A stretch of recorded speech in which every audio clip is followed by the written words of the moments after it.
Thank you for being here.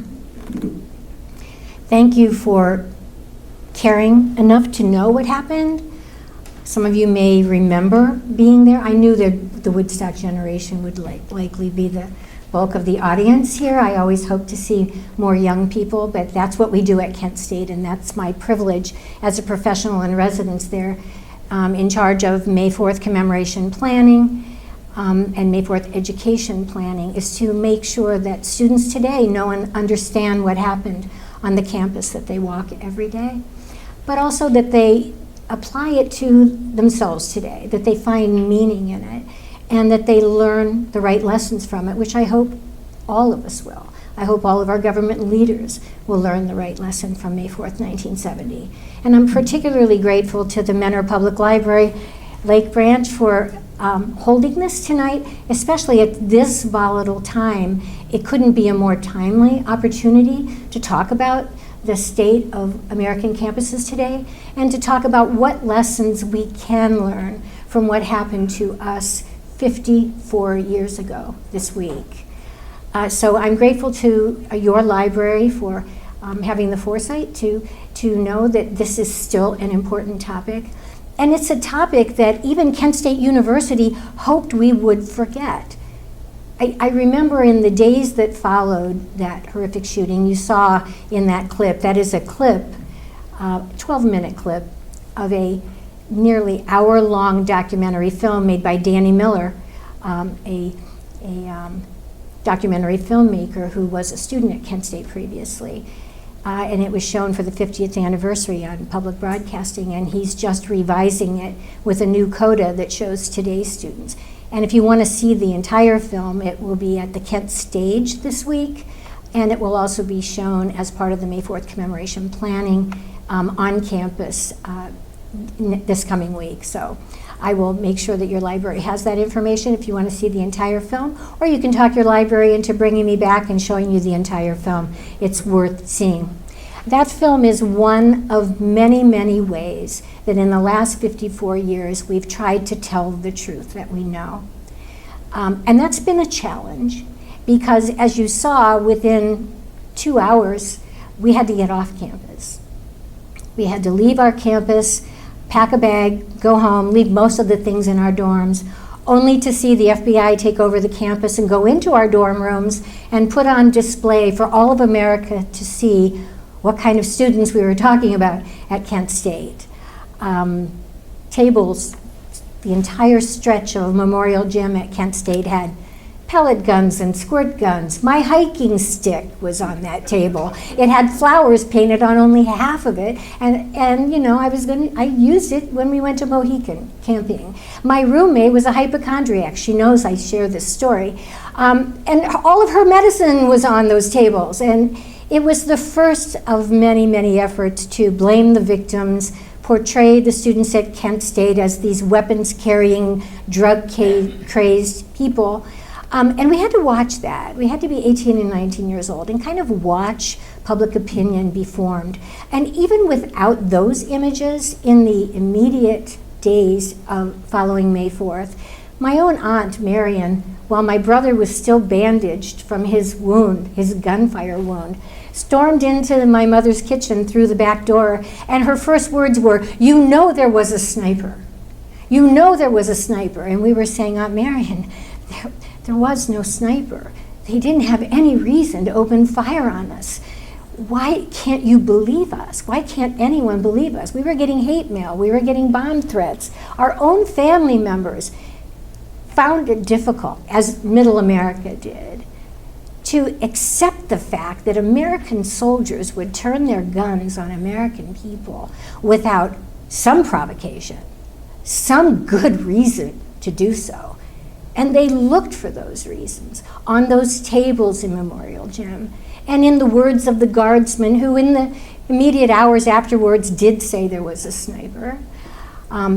Only one newspaper in the world carried that headline. It was the closest newspaper to the campus, the Kent Record Courier. We used to call it the Wretched Courier because it was so bad, but it was the closest newspaper to the campus with the greatest access to everything. Had a headline that said, "Sniper fires on guard, 2 guardsmen dead, 2 students dead. It was absolutely false. I knew Terry O'Blander, who worked for both the Plain Dealer and the Akron Beacon Journal that won a Pulitzer Prize for its reporting on May 4th. But he was working for the Wretched Courier when that headline was being printed. And when R.C. Dix, who was the publisher of the paper, was told, no, the sniper, was not confirmed. We do have confirmation that 4 students are dead and 9 are wounded. Terry remembers the publisher saying, let it go, we're halfway through the run, we'll get it right later. There are still people that think there was a sniper. There are still people that think that rocks, bricks, and bottles were thrown at the National Guard because they said that in their trial testimony when we had the civil trials, and a very brief criminal trial for some triggermen that resulted in the judge saying there wasn't enough evidence that they had violated our civil rights. Those kinds of myths are the reason why we kept coming back every year to tell the truth we knew. Even though Nixon's own commission, the Scranton Commission on Campus Unrest, returned a lengthy report that concluded the shootings at Kent State were unnecessary, unwarranted, and inexcusable. The FBI report, Nixon's own FBI, said the claims of self-defense of the Ohio National Guard were fabricated subsequent to the event. Even though those reports came out, even though we were out there trying to tell the truth of what happened to us, the Ohio grand jury returned that fall a very damning report criticizing students for using 4-letter words on the side of the hill, hailing the National Guard for bravery, and indicting 24 students and 1 faculty member, including my brother and myself, for varying offenses. I was charged with second-degree riot. I didn't even know what that was. For years, I did not know why, because I don't remember doing anything except chanting anti-war slogans that day. I do remember that after I learned that my brother and his roommate had been shot, and before I knew my brother had survived his wounds, I had gone into a classroom screaming about what was happening outside and telling people to pay attention. Maybe that was why I was indicted for second-degree riot, until my brother, who passed just a few years ago, was doing research at Yale for his book, and he came across a photograph from the Ohio grand jury, and it showed a picture of me with 2 wet rags in my hand. We all had wet rags in our hand for tear gas because we'd been tear gassed the night before. And the caption read, Chic Canfora carrying rocks. And I was like, maybe that's why I was indicted. Never quite knew. But we had a gag order, which is in the news right now. We had a gag order placed on us so that it wouldn't prejudice the jury and so forth. And then I remember when we went to trial, and David Scribner, who had come in to defend us from the Center for Constitutional Rights in New York, he was the only one that wasn't jumping up and down when they threw our indictments out a year later. And I went up to him and I was like, David, aren't you happy? This is what we wanted. This is what we worked with for a year. And I realized by the look on his face that he knew what we would all eventually know, that without that trial, we had just lost our chance to tell the world what happened on May 4th and get those triggermen to the stand to talk about why they lifted their weapons, why they looked through the scope of M1 rifles, found targets in the bodies of 18 and 19-year-old kids, and not only started to shoot, but continued to shoot for 13 horrifying seconds. I ask you to go home and time 13 seconds. And imagine those men that you just saw on that hill unloading those weapons for the entire 13 seconds, even though students were running in the opposite direction, falling to the ground, diving for cover. They kept on shooting. It was years while we were coming back to remember and to ask the questions that I felt so angry, and you saw the anger in my face in one of those clips. You saw my hair change over the years too. And For the longest time, I thought I was the angriest. I never understood. Dean Kaler was paralyzed for life. And he forgave the National Guard. And I used to say, how can you do that? I'm just still so angry. I wanted vengeance. I wanted justice. I don't want that anymore. I just want the truth. I just want the truth. You don't know how much I wish one of those Ohio National Guardsmen, the few who are still alive, were standing here with me to talk about that time, the inflammatory rhetoric of Nixon that called campus protesters bums. Spiro Agnew likened us to Nazis and the Ku Klux Klan. Governor Reagan, then governor of California, said, if these campus students want a bloodbath, let's get it over with. And then the night before they opened fire on us, Ohio Governor Rhodes said, we were worse than the night riders and the vigilantes, the worst type of people we harbor in America. It's over with in Ohio, he said. We're not going to treat the symptoms. We are going to eradicate the problem. And then he sent armed gunmen on our campus to see targets on our backs. You heard me say in that short clip from Fire in the Heartland that we got the sense that the guardsmen who were there weren't there to protect us, but they should have been there to protect life and property. I wish one of those guardsmen were here to tell all of us, was it that inflammatory rhetoric that made them fear us or hate us or resent us when we defied them and said, this is our campus, our rights to assemble and disagree with the policies of our government? It was a peaceful protest. But you saw on that short clip, windows were broken in downtown Kent after the invasion of Cambodia. Nobody got shot that night. A building burned on our campus on Saturday under very mysterious circumstances, which in the Q&A I'll be happy to answer. I don't believe any student ever torched it. But nobody got shot when a building burned. It was on Monday, May 4th, when the Ohio National Guard opened fire on a group of peaceful protesters, because we weren't just students at Kent State. We were students at Ohio State and Akron U and Harvard and Yale and Columbia and Antioch and Ann Arbor and Berkeley, all over the country, saying at noon, we're not going to classes anymore. We're not going to graduate. We're not going to enter your corporations. We're not going to become your doctors and lawyers. We're not going to contribute to your economy until you bring our friends and families home from the immoral war in Vietnam. That's when we got shot. During a peaceful protest where we weren't just one group of students raising a ruckus. We were a movement. And when Bob Woodward came to Kent State about 6 or 7 years ago, he read from the now released Nixon tapes. And he warned us when we had dinner with him before his presentation in Memorial Gym. He said, you need to know this before I reveal it, but we have a tape of Nixon kind of hypothesizing, what if a few of them die? What if a few of them got shot or hurt? Would that make a difference? As if, what if we killed a few of them? And I'm not saying that the order came from Nixon.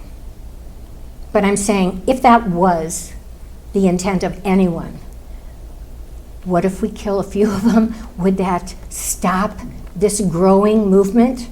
Because even in Nixon's, H.R. Haldeman's book about Nixon, he said the days after Kent State were the darkest of Nixon's presidency. If that was the intent, it backfired, because in the days following the shootings at Kent State and 10 days later Jackson State, 5 million people were in the streets demanding an end to the Vietnam War. I never really knew the impact of what we did in 1970 until, I think it was maybe 8 years ago, that I saw the Vietnam Memorial for the first time. Have you all seen the Vietnam Memorial? I knew it was this black granite slab, and I knew you could see your reflection in it, which sounded really cool. Like you kind of have to look at yourself as you're pondering what this represents. I knew that there would be the names of all of the 58,000 young men from my generation who died in that war. A war that even Robert McNamara, the architect of that war, said was unwinnable, admitted that they died for nothing. I knew that Bill's name would be somewhere around 1970. Bill was my brother's best friend. We had buried him just a little more than a week before Nixon announced the invasion of Cambodia. And seeing his mother sobbing when they folded the flag that was on his coffin and handed it to her was still fresh in our minds when we heard that Nixon was not winding the war down as he said he would do, but he was escalating it into the hamlet of Cambodia. That was on our minds.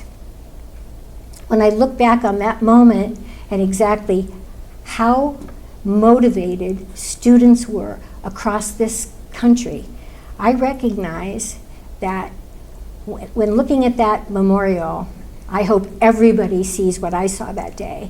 When I got to 1970 and found Bill's name at the bottom, and I promised my brother I'd get an etching of Bill's name. And it was near the bottom of 1970, and then I started to walk after I got the etching. And it was the first time I realized, that the memorial gets like bigger and bigger, bigger and bigger, and taller as more and more names are added. And then after 1970, you clearly see this decline in the height of the Vietnam Memorial. And I was noticing that, and it was like fewer and fewer names were added to the memorial. And I cannot tell you how I felt when I got to that last name and had this visual display of the impact of the student anti-war movement of 1970, and how proud I felt to have been part of something that saved so many lives, even though we lost lives, that saved so many lives. I like to share that story so that you also understand why I feel it's so important that you're here. So important that the Mentor Library saw this as still an important thing to talk about. I'm sure all of you were watching with interest, as I was over the last week, as campuses erupt in support of the people in the Middle East. I'm sure they're very much like we were in 1970. Some of them are really angry about genocide, the genocidal policies of America that committed our own genocide here against our indigenous peoples. Some of them are ready for those complex philosophies, those philosophical arguments about who we are and who we ought to be. Some of them are ready to demand that their universities divest in the war machine, in the military-industrial complex that even Republican President Dwight Eisenhower said was one of the greatest dangers to America, when Wall Street and the Pentagon realize if they both get together how profitable war can be.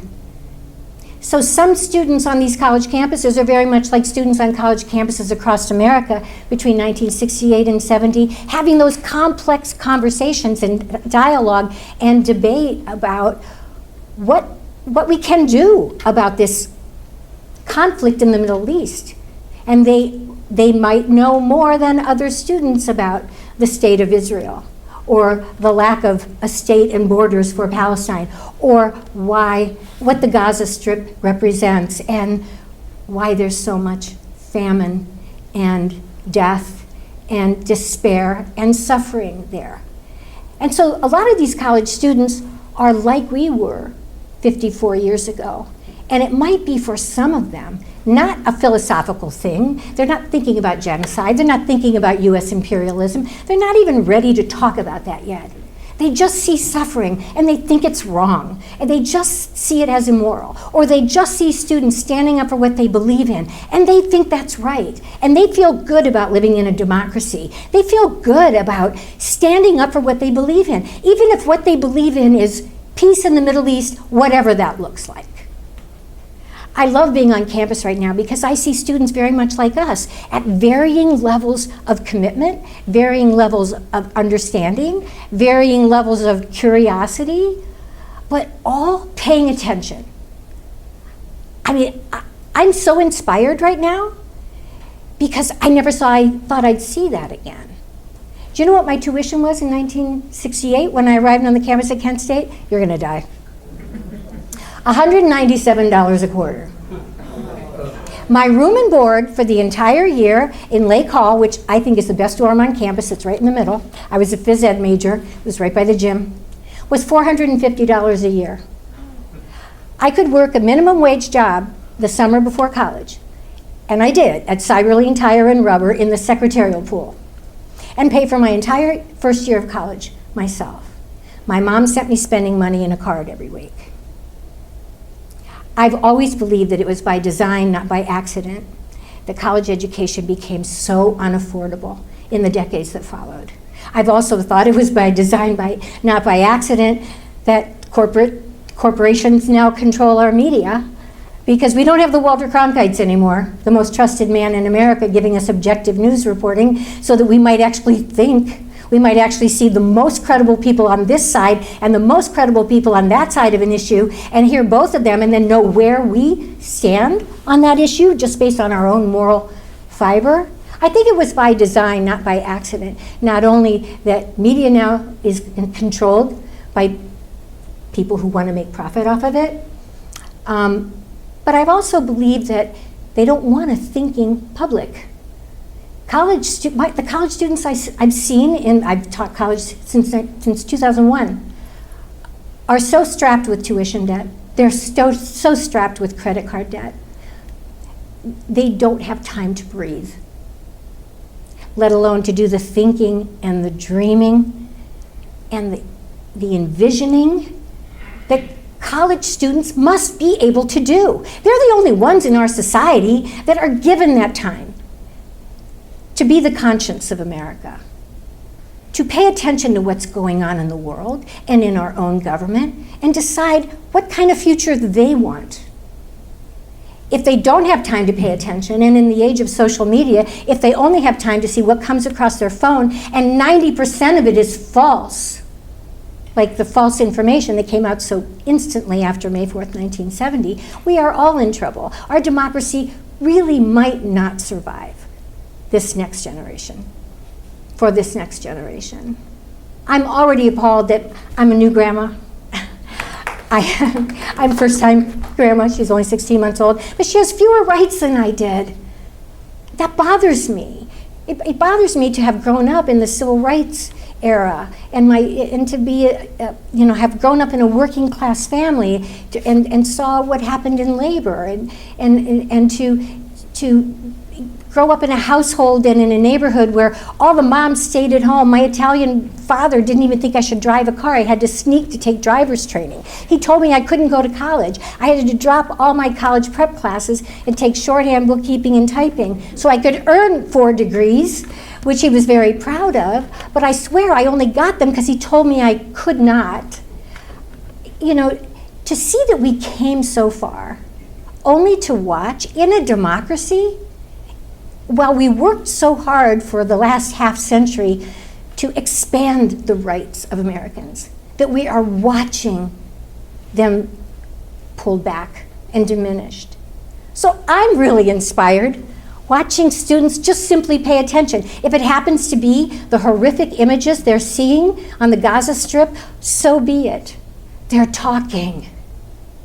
That's why I was so angry when I heard that universities were shutting down. I work at a university. I would be the first one in Todd Diacon's office to say, keep this campus open. That's what they should have done in 1970. When we were still reeling from what we just saw. You saw those images. I saw them in living color. I saw them at my feet. We didn't have time to talk. We were ordered off campus. I didn't even know my friend Sandy was one of the 4 dead, even though I carried my wet rag over to help her when I saw someone carry a girl into the Prentice yard. I didn't even recognize Sandy because she'd been shot through the jugular vein and she was so blue and gray until I saw her photograph on the news that night. When you are 18 and 19 years old and the first page you read is the obituary column to see which of your friends or classmates is the latest casualty in war, and then you see horrific images like that, you need to process this. You need to talk about it. If our faculty hadn't called us, and back then it was long distance calls, they didn't have cell phones, they called us to see how we were. The university did not. They sent tuition refunds to the parents of the 4 dead students in the students' names. They turned the campus over, like I said, to investigators who painted us as the worst type of people we harbor in America, which is exactly what Governor Rhodes had tried to do.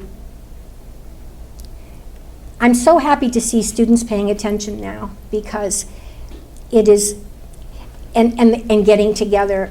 And that is why it upsets me 2 things this past week. When they're shutting universities down, they need to keep them open. The university administration needs to talk to their students.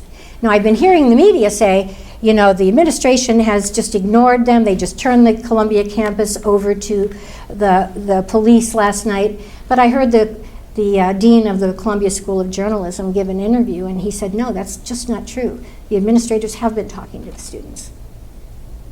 And that's why I was happy that they kept it open. We didn't have what I saw when I went to Parkland. I'm an expert in crisis communications through my work as a communications officer, an executive communications officer. And I was called to Parkland after the shootings at Marjorie Stoneman Douglas High School in 2018 to help their public information office with media management and crisis communication following the shooting there.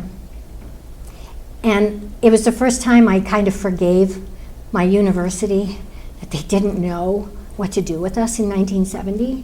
This was 2018, when at Marjorie Stoneman Douglas High School, you saw it on the news, they had candlelight vigils, there were flowers all over the campus there. The students all bonded together and went to the state legislature and fought for gun control. David Hogg went on to be really pretty much a rock star among young people right now, registering young people to vote. But the day I couldn't stop crying was when they brought the therapy dogs into the high school so that students could come back and find their book bags and their belongings where they dropped them when the bullets started to fly.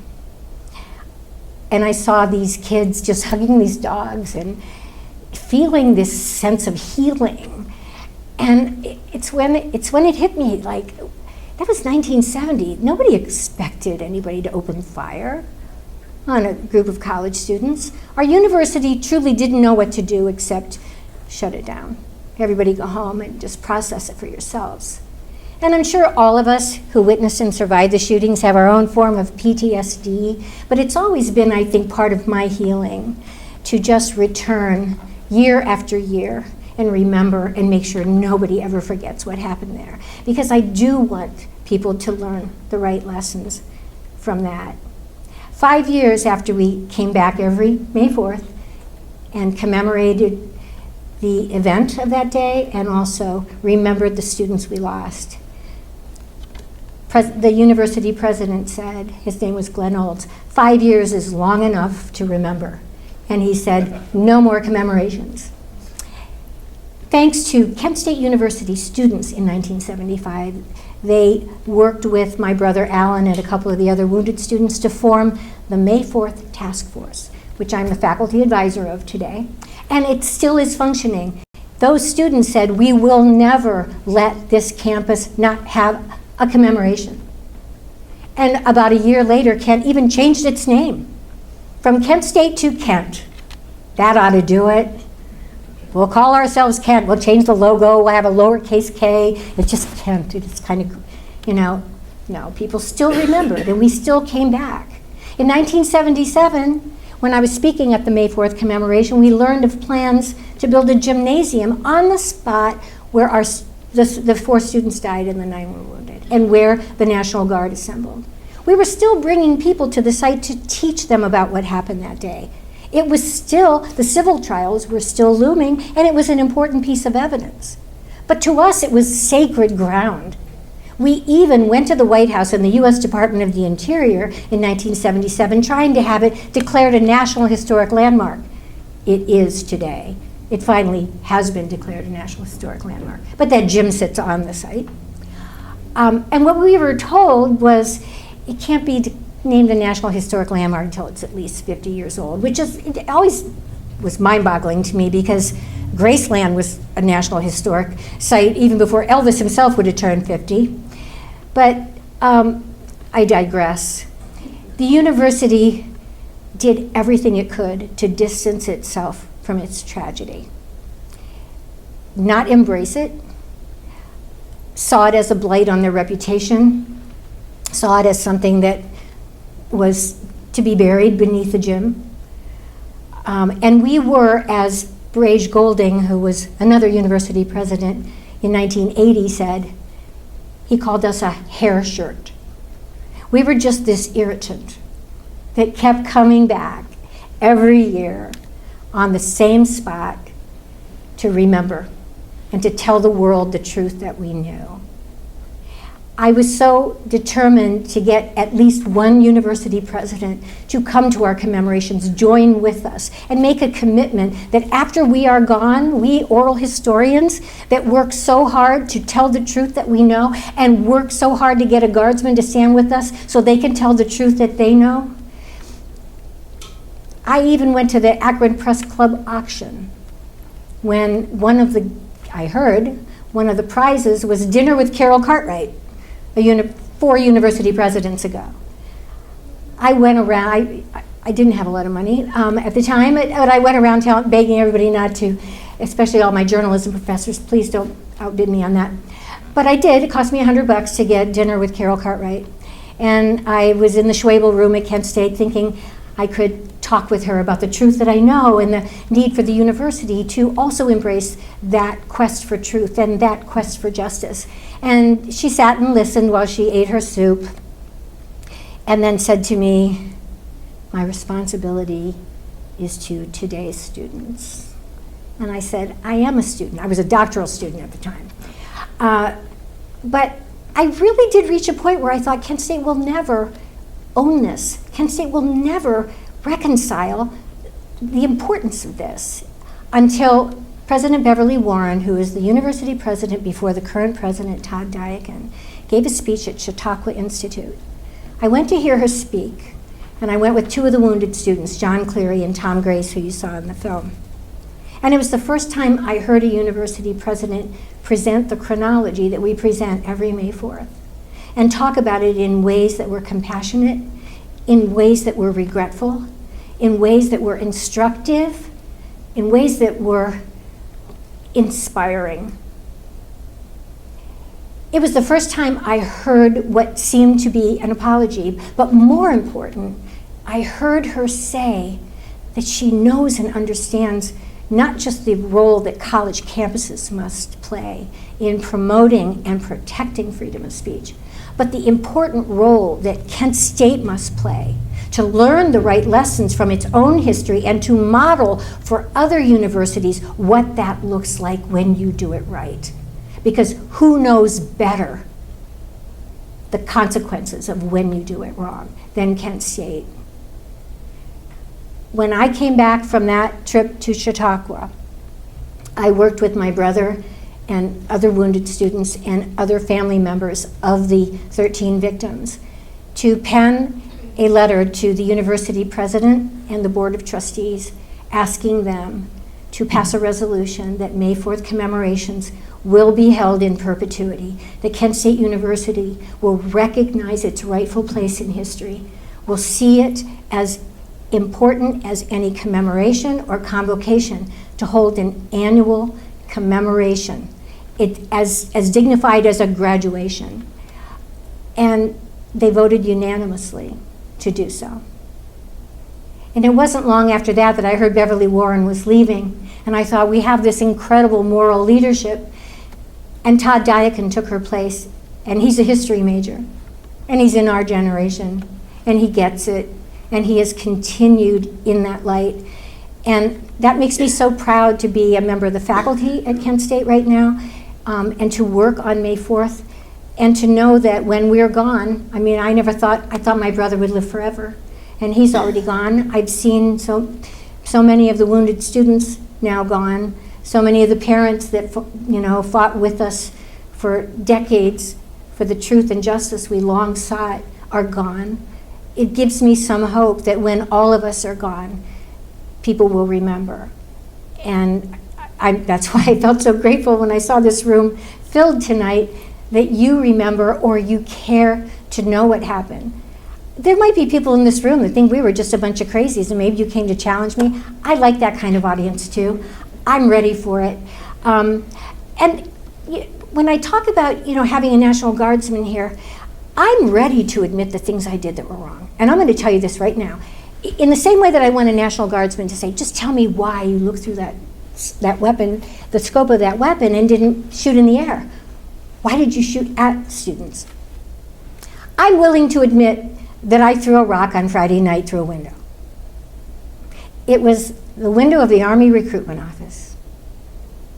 I was totally disgusted with students who threw rocks at Morton's Shoe Teague.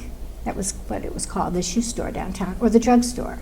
In fact, we college students went down the next day and took up a collection and helped those shopkeepers board up their windows and help them replace those windows.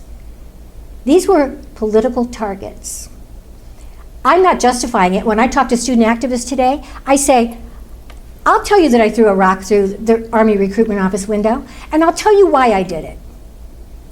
But I'm not telling you should do that, because it didn't make a dent in the war. It was stupid, it was reckless, it felt great.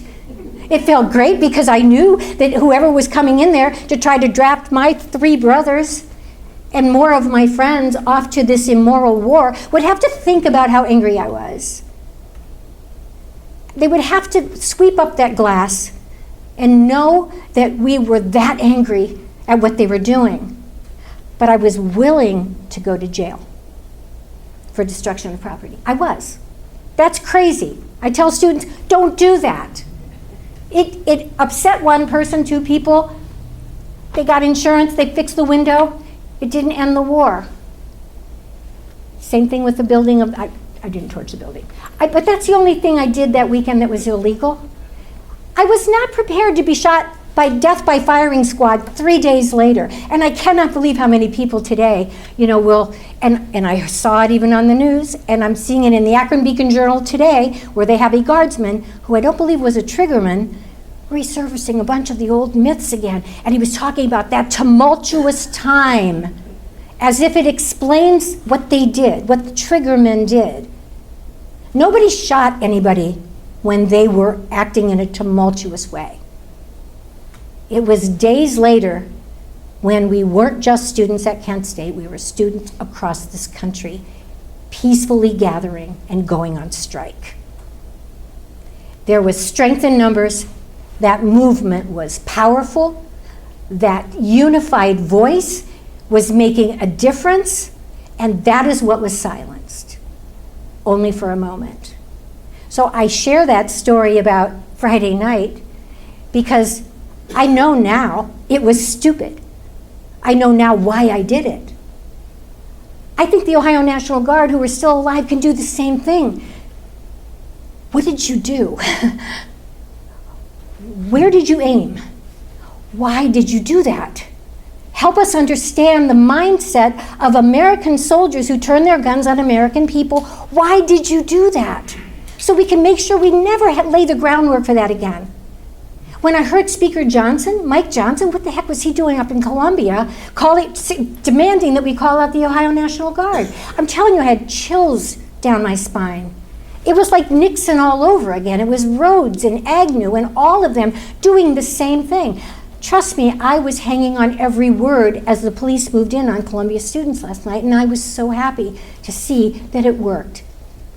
It wasn't a bunch of armed gunmen. And I heard people talk, and they talk about outside agitators. We went through that too. It's all about, they didn't want to believe that we were 18, 19-year-old idealistic youth. We were actually card-carrying, students of Kent State University. All the bullets hit students. All the indictments were students. There were no outside agitators, so I saw even that rhetoric.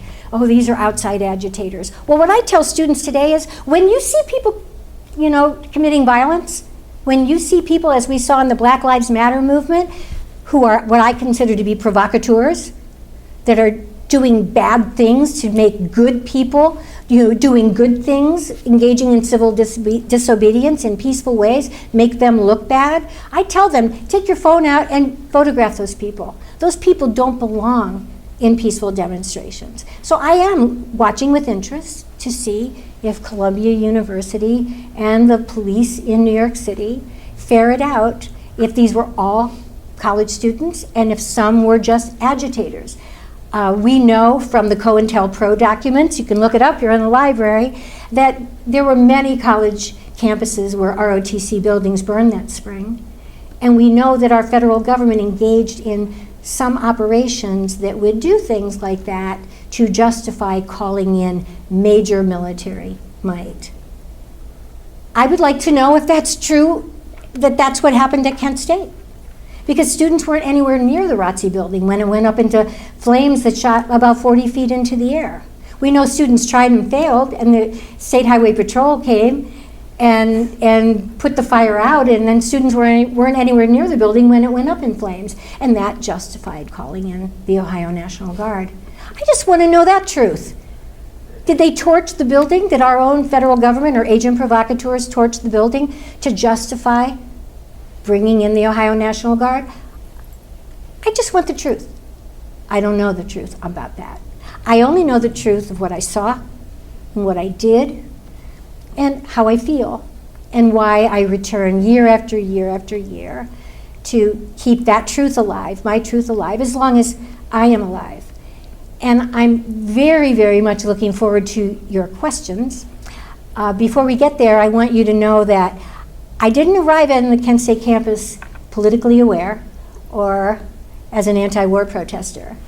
I was a cheerleader in Barberton, and I was president of Future Teachers Club and Future Nurses Club at the same time. I was so conflicted.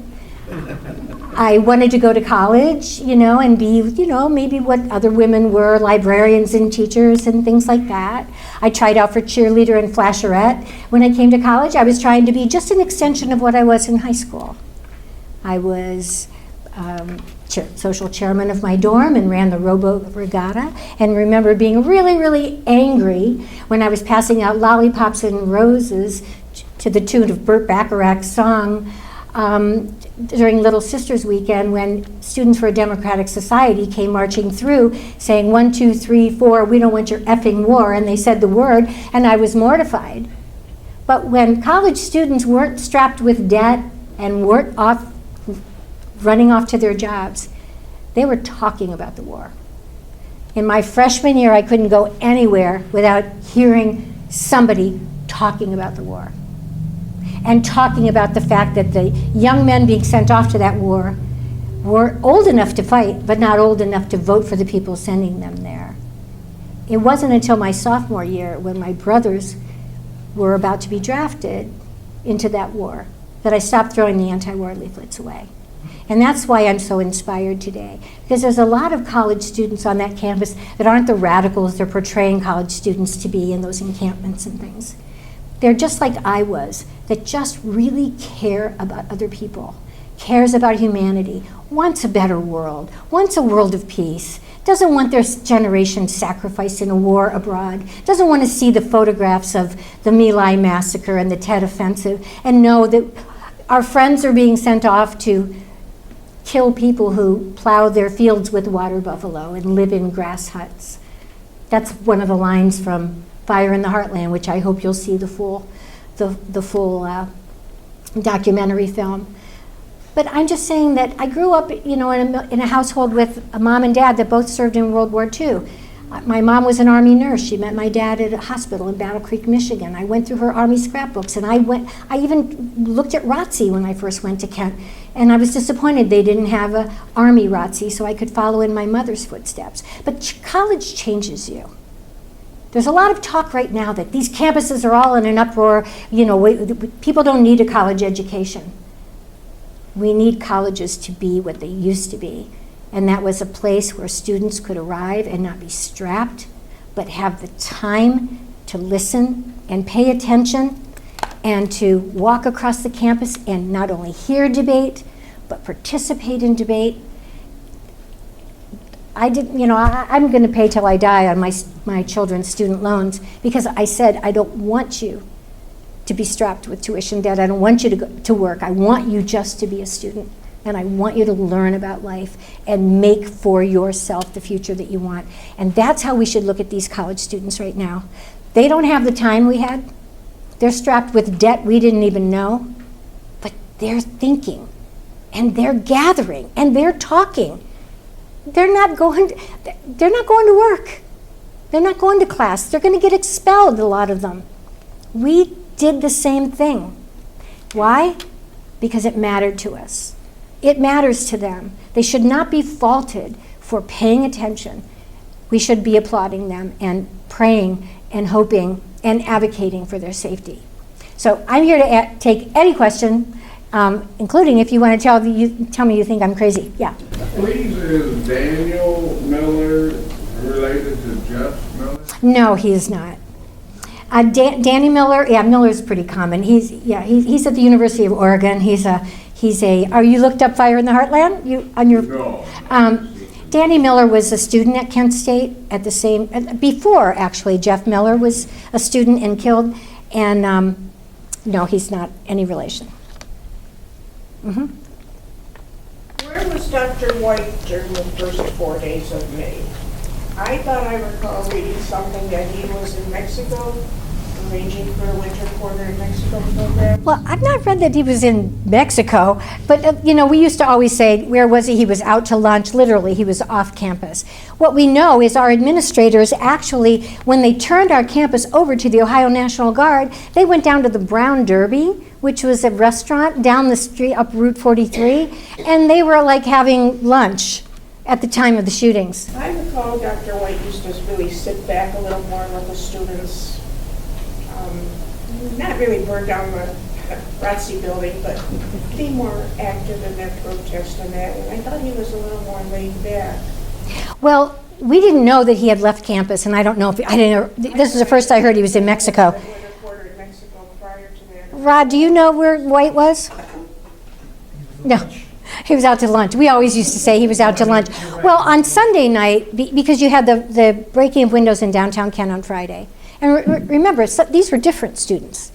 Kent was still a commuter school, so a lot of students were home during the weekend. And so there were a lot more students on campus on Monday. And some of them came to protest what they'd seen happening over the weekend. But we went to talk to President White on Sunday night. So you had the action in downtown Kent on Friday, you had the action at ROTC on Saturday. On Sunday night, we marched to the president's house and asked him to come out and talk with us because we were upset that the Ohio National Guard was all over our campus. I lived in Lake Hall. I used to just sit on my windowsill and watch the football games. It overlooked the fourth floor, overlooked the football field. And that football field was filled with little jeeps and tanks and pup tents and military vehicles. It looked like a military occupation. It was a military occupation, but it resembled Nazi Germany. It was just so unsettling. So we marched to the president's house and demanded that he come out and talk with us. And then when he didn't come out and talk with us, we didn't know he wasn't there, we sat down in the street. And that's civil disobedience. We blocked traffic because we knew it would get the attention of the university president and maybe he would come out. And then a member of the Ohio National Guard said, if you go onto front campus, President White will come out and talk with you. That's in the film too. So we went onto front campus, but it was a trick. As soon as we moved onto campus, the floodlights came, helicopters overhead. I mean, think about being 19 and running from searchlights from a helicopter with people, with armed gunmen with fixed bayonets advancing on us. That night, 3 students were stabbed in the backs and in the legs by guardsmen's bayonets. It was the first time they advanced on us with tear gas, and they were hell-bent to just disperse us where we gathered. It didn't matter that we were gathering peacefully. What state was that? What state? The date. That was the night before, Sunday, May 3rd. Third. So Sunday, May 3rd, I've never heard that. Yeah. It's interesting. yeah, students were wounded. And that was a foreshadowing of what was to come the next day. And that brought even more students to the Commons because students were watching all this unfold at home, if they were commuters. Now they were on campus on Monday, and we were all back. And so it was a whole different makeup of a crowd on Monday, and that's the crowd that the Ohio National Guard shot into. Other questions? Yes, sir. First of all, I describe things as bar talk, and that is you're at a bar and somebody knows something but can't be proved. So I'm asking you some questions. Does 38 shots talk about what they did tell us about how many shots were fired? I'll tell you, this is when I need my brother here. He's the statistician.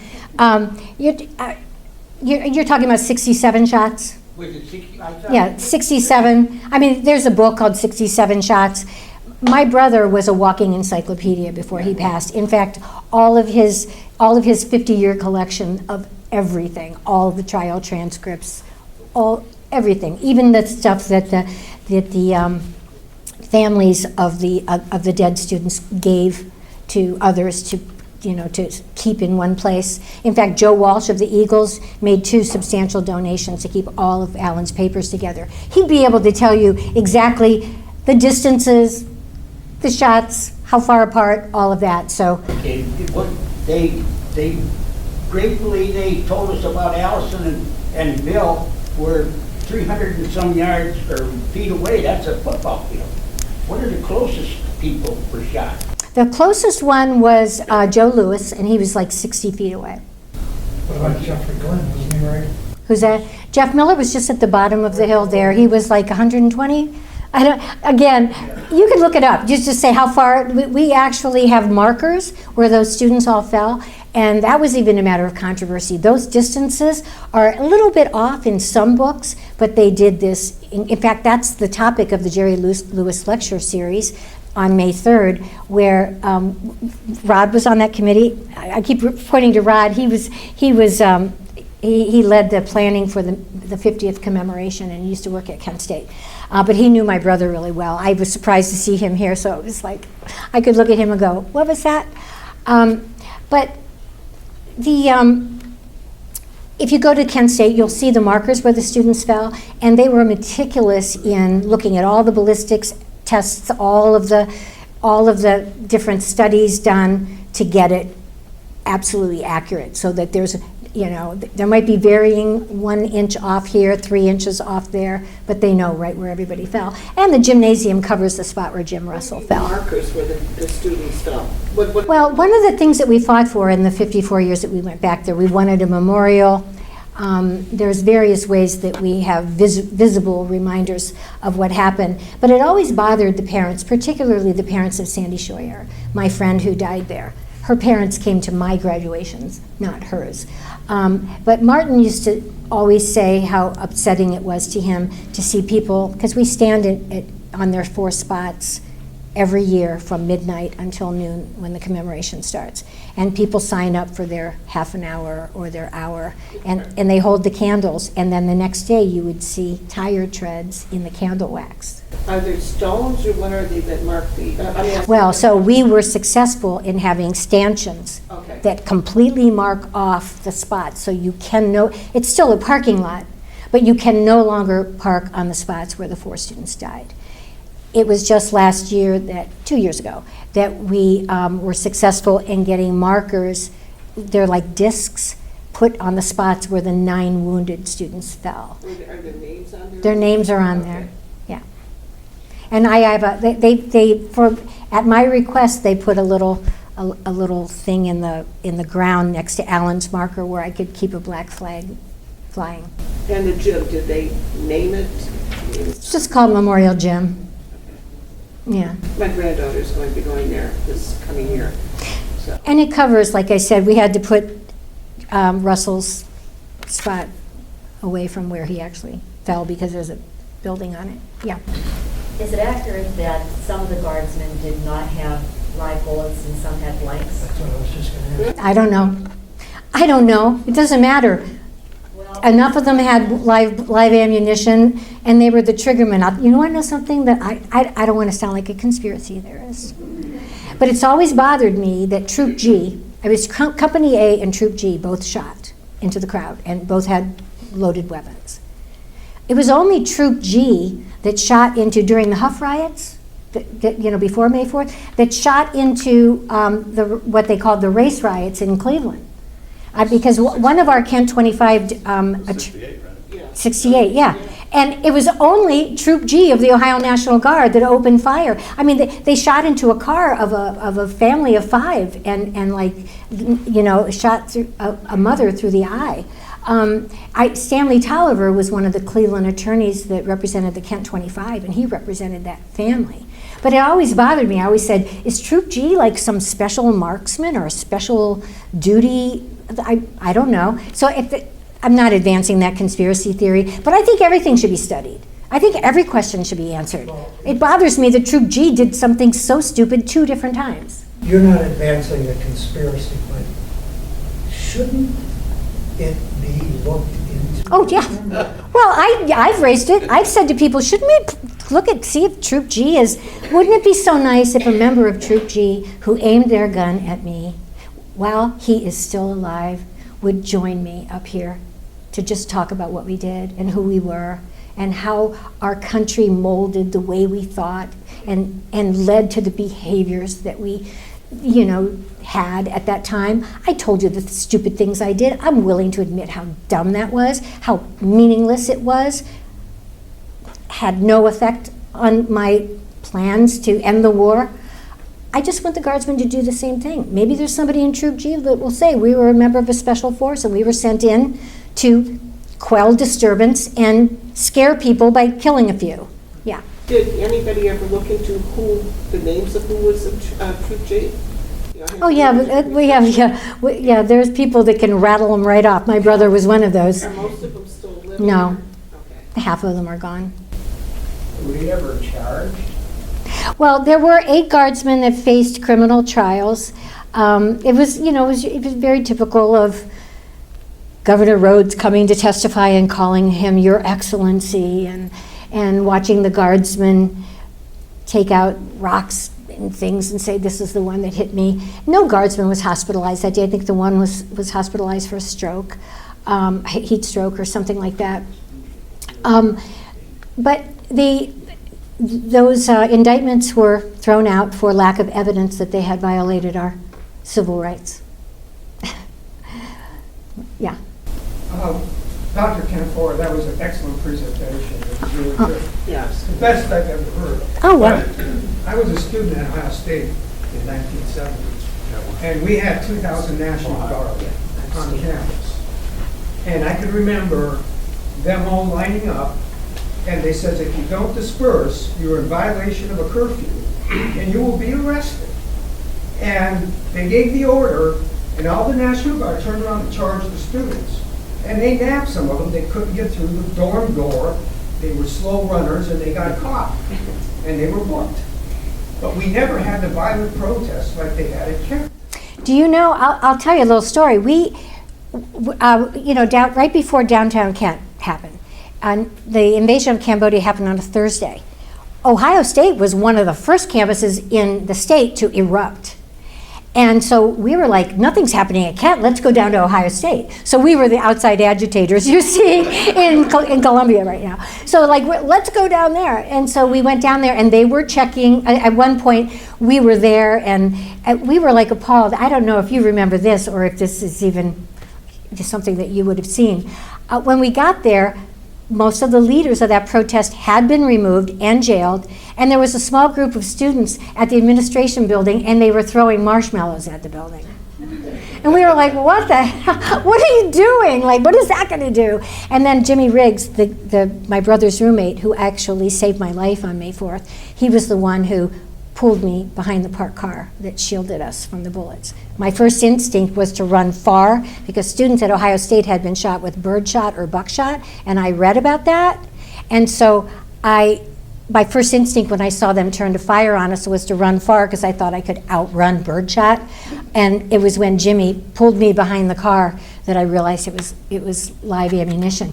But Jimmy got up on the stage and said, you know, what are you doing throwing marshmallows at the building? That's not going to do anything. And then somebody from Ohio State said, you people from Kent State don't do anything either, or something. And Jimmy was like, well, just wait and see what we do. And it was just so, I mean, I have that just kind of fun recollection, but it was just so eerie that we went back and Kent was just, you know, How many did you awake. How many National Guard did you have at Kent? We had 2,000. They were National Guard out Oh, they're, I don't know how many. They came off of the trucker strike in Akron. There is a book called This We Know that has all those stats. I don't have the full number of all of them, but there had to be at least 1,000. Of course, Ohio State was bigger than Kent State, and we know that there were enough to do the damage that they did. Yes. I'd always heard that at Ohio State, all the guns had rubber bullets. I knew a few people who got hit with them. And I think we at Kent thought, if they got anything, it's going to be rubber bullets. You know what? People ask me that all the time. Did you think it was planks? Did you think it was? I never thought about getting shot. I never thought about what was in the weapons. I just never dreamed that the Ohio National Guard would open fire on students. But you know who wasn't there with us? Black United students. The black students that marched with us all the time, that we in Student for Democratic Society supported them when they had a large action against the Oakland police that came to Kent to recruit for their racist police force at the time. I remember thinking, where's all our black friends? You know, like we were always there with them. They knew they would shoot. They had that experience. They know that when there's a gun and there's an action and there's controversy, the heat will shoot, and they know they'll get shot first. And they're the leader of Black United Students. That's also in the film. It was when I saw Danny Miller's film finished that I saw Bob Pickett, who was head of Black United Students, saying, that morning we told our people to stand down. And he said, I went to campus because I wanted to make sure those students were okay. And he was president of the Student Senate at the time. But they told black students, don't go. Because they knew. They knew that they could get shot. Because that's their experience today on the streets of America. Other questions? Yes. Oh, I'm so happy to see you. I wanted to just come over and hug you because you're the youngest person in the room. So if I had a bell, I'd be ringing the bell. Yes. Okay. So you mentioned a little bit about like Gaza and stuff today. Do you see any? I'm not alive. I wasn't alive during Vietnam, so let me ask a question about it. Was there any parallels between the way that the media or the government portrayed the Vietnamese in terms of like dehumanization for manufacturing consent for the war, akin to like what's going on nowadays? Well, not like today. When I talk to my journalism students, and a lot of you are in my generation that will remember this, Walter Cronkite was the most trusted man in America. That's what they called him, the most trusted man in America. He was CBS Evening News. We didn't have 24-hour news cycles. We didn't have social media telling us what was going on in the world at our fingertips all the time. We watched the 6 o'clock news, we watched the 11 o'clock news, and if Walter Cronkite said it, it was true. Not only that, Walter Cronkite didn't do any report. If there was something happening, like in Vietnam, he had the top titles, you know, people with 5 stars on their uniforms. The most knowledgeable people about every issue were on his show, on both sides of an issue, so that you could hear both sides with equal weight and equal credibility and then know where you stood on an issue. And while he reported on, very objectively, always objectively, on the Vietnam War, it was after the Tet Offensive when those images came back. And they were so contrary to what many of those credible people were telling us about what was actually being done in our name over there. Walter Cronkite did something extraordinary. He left his news desk, he put on a flak jacket and a helmet, and he went to Vietnam. And he interviewed everybody he could to find out what was going on. And when he came back and said, this war is unwinnable, Basically, he was saying, we're sending our entire generation of young people off to die for nothing. It was Lyndon Johnson, if you remember, that said, if I've lost Walter Cronkite, I've lost the war. Or he said, I've lost Middle America. I forget which one it was. But he knew it was a losing game if Walter Cronkite wasn't going to sell it to the American people anymore.